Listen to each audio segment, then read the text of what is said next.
Good morning friends, welcome to GS Pathshala. आज हम देखने वाले हैं 7 नवंबर के करंट अफेयर्स। हाल ही में डीआरडीओ ने फाइटर एयरक्राफ्ट स्केच सिस्टम का सफल high speed rocket sled test कहाँ किया? ओडिशा, चंडीगढ़, आंध्र प्रदेश या कर्नाटक?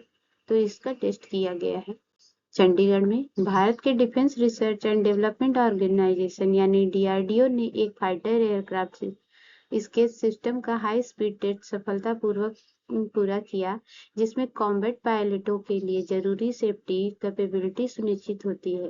केंद्र सरकार ने रक्षा मंत्री राजनाथ सिंह ने बताया कि चंडीगढ़ में टर्मिनल बैलिस्टिक रिसर्च लेबोरेटरी में डीआरडीओ की rail track rocket sled facility में रॉकेट स्लेज ट्रायल में 800 km/h की एकदम कंट्रोल वेलोसिटी हासिल की है।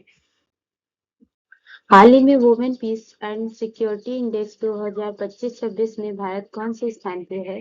131, 128, 122 या 111? तो भारत है 131 स्थान पे। यह बताता है कि महिलाओं के लिए शांति सुरक्षा के मामले में कौन सा देश कितना अच्छा है। भारत 131वें स्थान पे है और डेनमार्क पहले स्थान पर, आइसलैंड दूसरे स्थान पर और नॉर्वे तीसरे स्थान पर।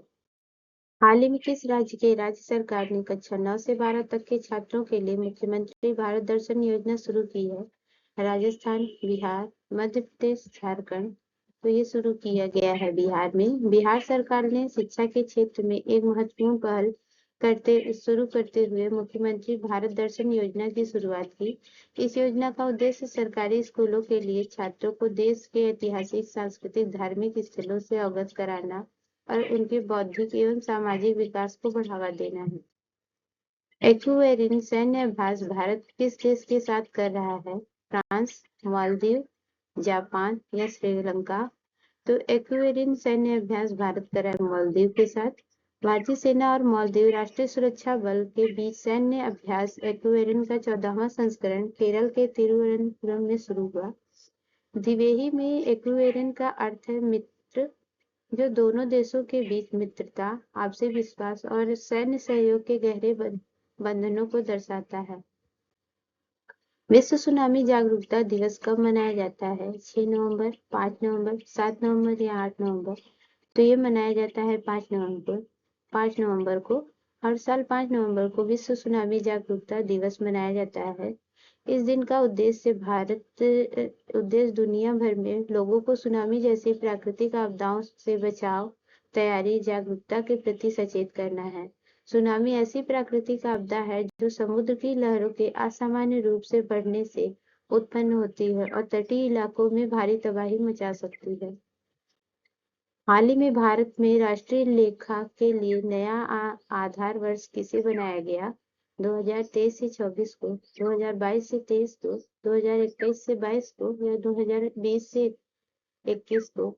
तो राष्ट्रीय लेख के लिए आधार वर्ष बनाया गया है 2022 से 23 को। भारत जल्द ही राष्ट्रीय खातों की गणना के लिए आधार वर्ष को अपडेट करने जा रहा है। यह कदम देश की वर्तमान आर्थिक वास्तविकताओं को बेहतर ढंग से प्रतिबिंबित करेगा। शीतकालीन सत्र के दौरान घोषणा की गई कि नया आधार वर्ष 2022-23 होगा, जो मौजूदा 2011-12 श्रृंखला की जगह लेगा। यह बदलाव 26 से 27 फरवरी 2026 से प्रभावी होगा।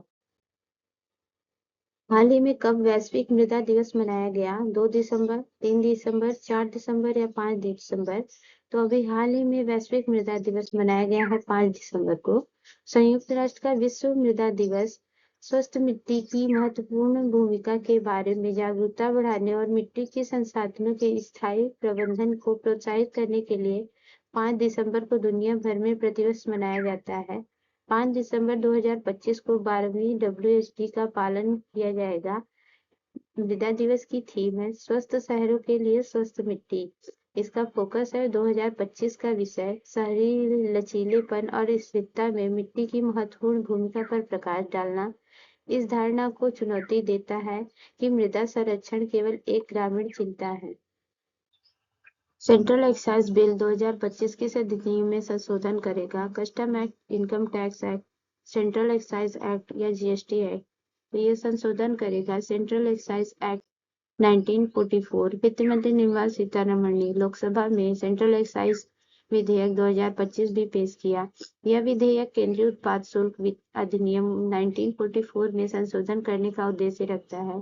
सरकार ने जीएसटी क्षतिपूर्ति उपकर खत्म होने के बाद भी तंबाकू, पान मसाला और अन्य तंबाकू उत्पादों पर कुल कर भार समान बनाए रखने के लिए 2 विधेयक लोकसभा में पेश किए हैं। इनके जरिए जीएसटी क्षतिपूर्ति उपकर की जगह नया उपकर लगाया जाएगा। वित्त मंत्री निर्मला सीतारमण ने लोकसभा में विपक्षी दलों की भारी नारेबाजी के बीच ये विधेयक पेश किया। National rifle association of India के अध्यक्ष किसे बनाया गया है? राजेंद्र सिंह को, राज्यवर्धन सिंह राठौर को, अंजुम मोदगिल को और कलिकेश सिंह देव को।